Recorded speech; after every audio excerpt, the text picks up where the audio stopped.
Live from clickorlando.com, this is News 6 and this is a News 6 Plus takeover. Here now is Lisa Bell and Candace Campos with Florida Foodie. Sponsored by Light Orlando, delivering hope together. Hello and welcome back to Florida Foodie. I'm Candace Campos. And I'm Lisa Bell. Today we are joined by a guest who has transformed Winter Garden and is now getting ready for a massive expansion with his brewery. So joining us now is Andrew Sheeter. He's the founder of Can Brewing Company, a household name when it comes to beer here in Central Florida. Welcome. Thank you so much for joining us. Yeah, thanks for having me. So tell us where you came from, because all of a sudden Winter Garden is a completely different community. And I say all of a sudden, it's been over the course of about 7 or 8 years now. But give us a little bit of background, where you came from and why you decided to open this up in Winter Garden. Yeah, so originally I'm a finance guy, and so I have a background in finance, and that's what my business was doing. And I went on a ski trip with some friends. We were out in Breckenridge, and then we were in Boulder, Colorado, and we went to a brewery, and there were 3 of us, and we thought, this is really cool, we should try this. And so on the flight home from Denver, by the time we landed, we had a brewery concept, and we knew we wanted to be in Winter Garden. We knew we wanted to have our beer in cans. Those are the 2 things we figured out. So that's how I got started. So we just felt that Winter Garden was where it was at, definitely. And so you were saying that the Winter Garden that you first moved into with Crooked Can was not the Winter Garden that it looks like now. So give us an idea of kind of a before and now. Today. Yeah. Past and current. Yeah, so where we're currently at, there were some apartments that were there that were run down, had a lot of crime there, and that was the area we went into. We knew we were taking a chance when we did that. And then right next to us was a house, which was right next to City Hall, and they actually had their washer and dryer in the backyard. And so we were fortunate enough to be able to buy them out because we didn't want our patrons watching people doing their laundry. Okay. So our particular area of Winter Garden before was like that. Once we started building the brewery, I knew instantaneously it was going to be a hit, because we would go there on a Saturday or Sunday and would go to the work site, and it was literally like a parade of bikes, golf carts, cars, everybody going by and everybody staring at us trying to figure out when we were going to be done and when it was all going to happen. So you built the Plant Street Market. It's right along the West Orange Trail, and it is packed day in and day out. Yes. Did you have any idea that it would be this successful? To be honest with you, yes. And I just knew the demographic there. And I knew, I just saw the people coming by, and I saw how they looked at us, how they looked at the site when they went by, and I just knew it was going to blow up. Now, that being said, we had instant success. What I'm surprised in is that we continue to grow year after year, because every year I look at the amount of business we do, the amount of customers that come through here, and I say to myself, I don't know how we can handle more than this. And every year we do. Continues to grow. It's amazing. And the model is so much more than just a brewery, because you go to a brewery and you have beers and you have quite a selection, and they're fantastic, but you also have the marketplace. So for somebody who maybe has been living under a rock and doesn't know how the market works, what does it look like when you first walk in there? Give us an idea if we're watching some video of it. Yeah, so when you walk in, we designed it to be an open space, so you can see all the way down the hallway. And I think it looks good to the eye. It also allows you to see what all the vendors are, makes the space look bigger. And it looks like it's been there for a long time. Yeah, and we built it that way on purpose. Yeah, we had the bricks actually distressed a little bit along with the mortar, so that way the building actually looked like it was a lot older than what it was. For the longest time, I thought it was an original building. Yes. So you fooled me. It is news to us today that there was an apartment building there that you guys came in approximately 2014, tore that down, and built this from the ground up. And this whole food hall concept has really taken off across the country. And so how does that work? Because you don't necessarily operate all of those individual booths in there. You're not a chef. No. In addition to everything I don't else. want to be. Yeah. Yeah, we had the foresight enough. We actually, one of my partners originally, which now I'm the main founder. I've since bought them out, but one of the original partners was a chef. And he told us, you do not want to be in the food business. Mm-hmm. So that's part of the reason why we got the market concept. But what the market concept does is we rent those spaces out. I think we give them a really good deal because we're not trying to really maximize profits on their rents. We want to make sure they're successful and they're happy, because if they're happy, their customers are going to be happy. They're going to make us happy. Mm-hmm. So what they do is they pay us rent. We use that rent to really offset a lot of our expenses associated with the building. So that way, when it comes to the brewery side, everything's profit. In addition to that, it just gives people such a wide range of options when they come in. And it's very interesting to see, the demographic that comes in there and where they go and what they eat. Yeah. I like to pay attention to that. Well, you've got something for everyone, so if your kids like this and you want this, everyone's happy at the end of the day. So that's great. And plus, there's a great outdoor space for families to hang out, dogs, of course, and we know that that's very important. But in addition to this just being a great concept, you also have really good beer. So how did that come about? Yeah, so, I grew up in Ohio. That's where I was born and raised, and kind of in a German area of Ohio, and we like beer. We like beer and festivals, and so I just always liked beer. And I thought I knew a lot about beer, and then we started interviewing brewmasters once we opened the brewery, and I realized I know nothing about beer. It's a lot harder. It's a lot more scientific. You're a chemist. Yeah, I don't understand Plato real well. Not Plato, the measurement in chemistry. Plato, you get. Yeah, I get Plato. We went through a few different people as we were working up to where we've gotten to, but yeah, the brewmaster and the brewmaster staff that works underneath the brewmaster are so important to a brewery, and if you get somebody good, you really want to hang on to that person. So, and how did you find your brewmaster, and what is the secret to success? You put it there? Ad out on the newspaper? Well, initially we were introduced to someone. Okay. And that's how we found that brewmaster. But we opened in March of 2015.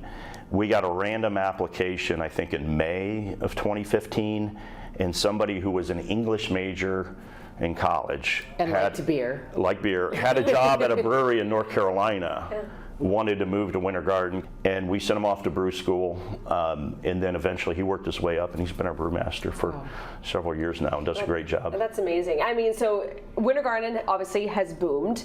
Speaking of boom, Justin Wormuth, who does this Boomtown segment on News 6, spotlighted you guys because you're taking a whole new venture and you're taking it a little further west in Orange County. What's this? Where are you guys heading to now? So it's Mineola. It's right next to Claremont. So a lot of people refer to it as Claremont, but yeah, it's Mineola, and it's an exciting project. It's going to go into what's called the Hills of Mineola, which there's a new turnpike exit on Hancock Road. There's going to be a roughly 132-acre development there that's going to have mixed use. It's actually going to have a hospital. It's going to have a hotel. It's going to have a lot of retail, grocery, and roughly 1,000 apartments that are going to be on top of the retail. And when they say Hills of Mineola, there are technically hills in Florida, and that's where they are, in Claremont and Mineola. Yes, yeah, and that's kind of interesting when we went out there. When we were thinking of how we were going to do the brewery and how we were going to make the outside family friendly, one of the attractive things was a hill. So when you first opened in Winter Garden, you said you had no questions about this site. You knew it would be a success, but you had some reservations initially about expanding into Mineola. Tell us about that. Yeah, I just didn't know anything about it. I'd been to Claremont, and when I thought Mineola, I thought middle of nowhere, right? Frankly, and so I was presented with this particular development.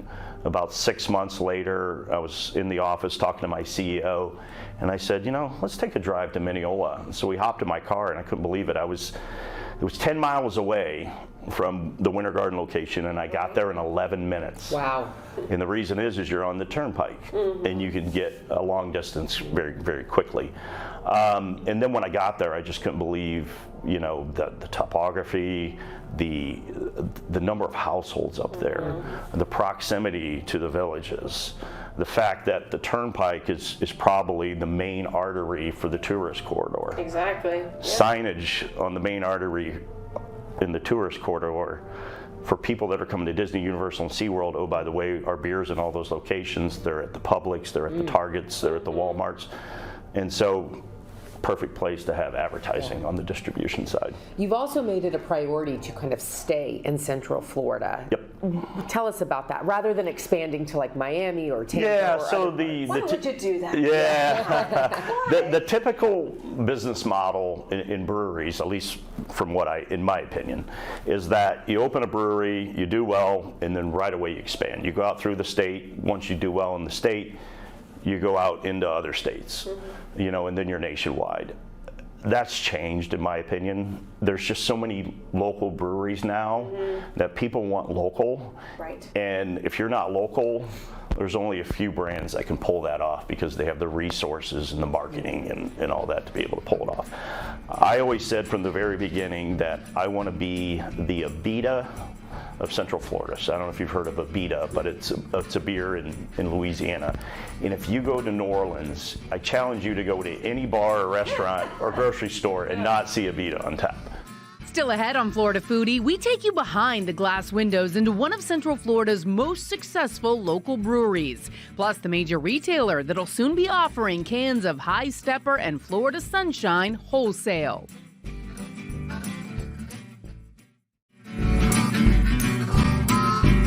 Downtown Winter Garden is a boomtown, and some of that growth is thanks in part to Crooked Can Brewing Company. The founder is now setting his sights on a second location, just a short drive west on the Florida Turnpike. Let's get back with Andy Sheeter. You talked about being in some of those, local places, theme parks, supermarkets. How are you able to get into those places? Because obviously you have, a very popular location, popular beer, but that's another step to actually get into those spaces. Yeah, so, space, you go back to the question of, did you think the brewery would be successful? Yeah. And my answer was yes.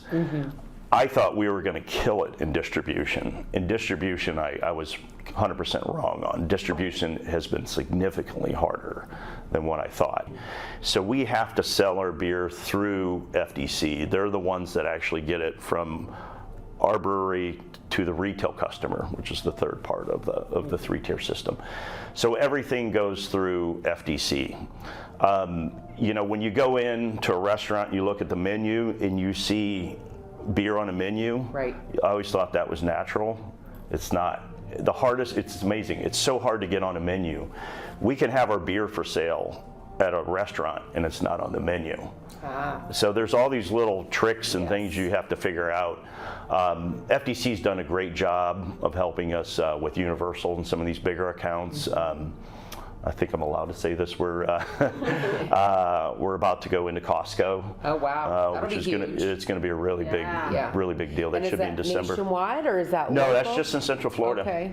Yep. Yeah. You got to focus, and that's something that you certainly should be proud of too. Because it's one thing to say, I'm just going to try to go everywhere all at once, where you want to really stay tried and true to Central Florida. The other advantage we have, and this gets back into why we're in Central Florida, is that we get into a lot of these accounts because they come to our brewery.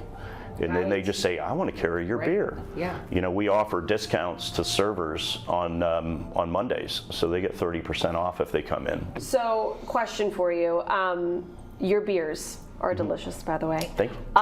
Which one's your favorite? Let's talk about the actual product. High Stepper. The High Stepper. Why? What is it about the High Stepper? Just when you smell it, you just get this mango grapefruit that comes off of it, and it's an IPA, which is not for everyone. I'm an IPA fan. Yeah. So but it's got this nice little mellow bite. So it's actually an approachable IPA. It's not a heavy IPA.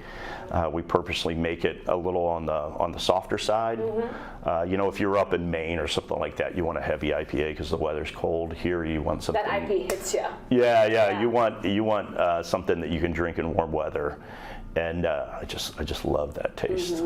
Yeah. How many beers do you offer on any given day? Yeah, so right now if you went in there with the barrel room, you probably have 22 different beers would be my guess. Are those all on tap, or are some on tap and some are canned? All on tap. They're all on tap. Yeah, you can buy canned beer to go, and our seltzers are in cans. Those aren't on tap. And how often do you bring in, you know, seasonal varieties or different beers? All the time. So, you know, we have our core beers that we're always brewing. High Stepper is going to be a core, Florida Sunshine, Cloud Chaser, and things like that.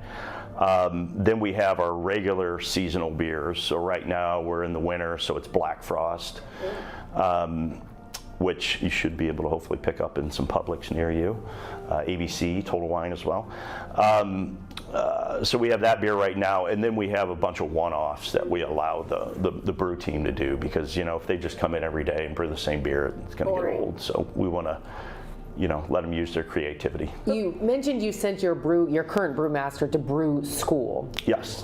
What does that entail? Yeah, it's actually, the big one's called Siebel. Okay. Don't ask me how to spell it. But it's in Chicago. And so, you know, it's not like it's not like a 4-year college program or anything. You would go off there, I want to say it was maybe a 12-week program. And then if you have a lot of money, then you can elect to go to the Bavaria part, where they send you overseas and you actually go to Bavaria. And we didn't pay for that. It's okay. Do the Bavaria now, right? Which is cool. And so take us through the brewing process. How do you get beer? Yeah, so you know, the 4 main ingredients, you have water, molded barley, hops, and yeast. And so like a High Stepper, for example, we just took a trip out to Yakima, Washington, which is where we get our hops from, Yakima Chief Hops. And so we went out there a couple of weeks ago, and so we actually did sensories on the different hops. So we select from different bundles, and you go through and you're trying to identify the characteristics in that hop that you think are going to make the best High Stepper. And so then we select the hops that way. They then take those bundles and they pelletize them, long story, but they send them back to us. So that's how we get our hops. The brewmaster has a grain profile. You know, the grain profile on a High Stepper is going to be kind of light because they want the hops to dominate the taste. They condition the water. They have to use a certain type of yeast. It's a hard process, but really what you're doing is you're creating a starchy water that they call wort. You're spiking it with some hops to give it some flavor. You're putting it in a fermenter. I don't know if you wanted me to get this technical. I love it. But you throw the yeast on it. The yeast attacks the fermentable sugars. The byproduct of that is CO2, which comes out the bottom. And the yeast is converting that starch into alcohol. Oh, that's so awesome. When you came up with this plan for Crooked Can, you didn't know any of that. I did not. Why Crooked Can? What's the name of it? That's a good question. So I'll be perfectly honest with you. We were in my buddy's living room, my partner's living room. We were drinking beers. We had a lot of beers that particular day, and that's how all our creative sessions worked. Which sometimes I have to pinch myself when that's how I do my work creative sessions. And there was a whiteboard up there on the wall, and it was crooked, and somebody just said Crooked Can. Well, we knew we wanted to be in cans, right. And the reason for cans is in Florida, you're at a beach, you're at a pool, infinitely recyclable. It's just a lot simpler. So we just said Crooked Can. Otherwise, you'd be shattered glass. Yes. Doesn't have the same ring to it. Yeah, No. glass doesn't get crooked. Shattered glass. That's actually pretty good. Well, this has been so much fun. You know, we are so excited about this new expansion that you guys have coming up. Yep. It's like a new baby. It is like a new baby. More than 9 months. Yep. Yes, and I know that, you know, news is already out there about these plans. What are you hearing on the street when people come in, and what are they telling you about this? Well, I'm hearing a lot of excitement, which is the same thing I was hearing in Winter Garden. So I'm hearing the same thing, which is really exciting. You know, the bike riders are going to be a big deal. There's some intense athletes out there because Sugarloaf's the big hill that really challenge you. So you see a lot of your ultra marathoners, your hardcore bike riders, and your motorcycle riders too. Yeah, because you've got that whole Leesburg area. Yeah, exactly. But the bike riders, they like to reward themselves after a hard workout. So I think we're going to get a big pop from that. I mean, that's what she does, right? After a long bike ride on the Orange Trail. Mostly it's because I'm biking with my kids and I'm just ready for a break. It hasn't been that intense. Where can people find you online to, stay up to date with all of these developments? Yeah, so crookedcan.com, pretty simple. All right, Andy Sheeter, thank you so much for joining us on nice talking Florida to you. Foodie. Next time we'll cheers too. Yeah, exactly. Yes. We'll go on location. There you go. Yeah. All right. You can learn more about Crooked Can Brewing and its plans to expand on clickorlando.com. And don't forget to catch new episodes of Florida Foodie every Wednesday on News 6 and on the News 6 Plus app for your smart TV.